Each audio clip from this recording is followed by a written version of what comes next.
बजालि जिल्लानि सिङाव थानाय लेसेरा गामिनि बिफा गबिन्द बर'नि आंगो फिसाज्ला अजय बर'आ थांनाय 27 जुन 2022 इं खालारनिफ्राय गोमानानै दङ। खौरां मोननाय बायदिब्ला गोमानाय सुबुङा ई-रिक्सा ड्राइभारमोन। मख'जाथावदि पाठशालानिफ्राय सोरबा सिनाय मोनै सुबुङा अजय बर'नि ई-रिक्साखौ सानजौफुनि 12 रिंगासोआव भारा लांदोंमोन। बेनि उनाव नखरनि सुबुंनो 1:30 रिंगायाव नलबारियाव गारि भारा लाबोदों होननानै बुंनायनि उननिफ्रायनो दिनैसिम जेबो खौरां गैया होनना नखरनि सुबुङा फोरमायहरदों।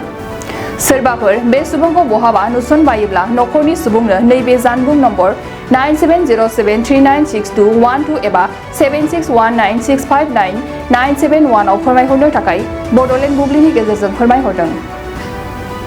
मोनसे फोसावथाय खैराबारि उपेन्द्र नेशनेल एकाडेमि फरायसालियाव देग्लायनिफ्राय 10 थाखोनि मुं थिसननाया सोलिगासिनो।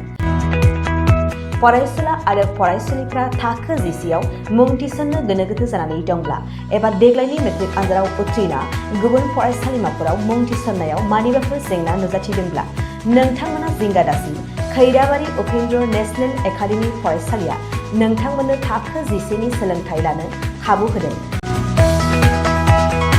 आरो बे फरायसालियाव दा मुं थिसननाया सोलिगासिनो दं। बे फरायसालिया उदालगुरि जिल्लायाव दं। मख'जाथावदि बे फरायसालियाव देग्लायनि मेट्रिक आनजादाव गासै 80 सा फरायसुला फरायसुलिफ्रा गासैबो मोजां जौखोन्दो लानानै उथ्रिसार जानो हादों। बे फरायसालियाव थानो थाखाय हस्टेलनिबो सुबिदा मोननो हागोन।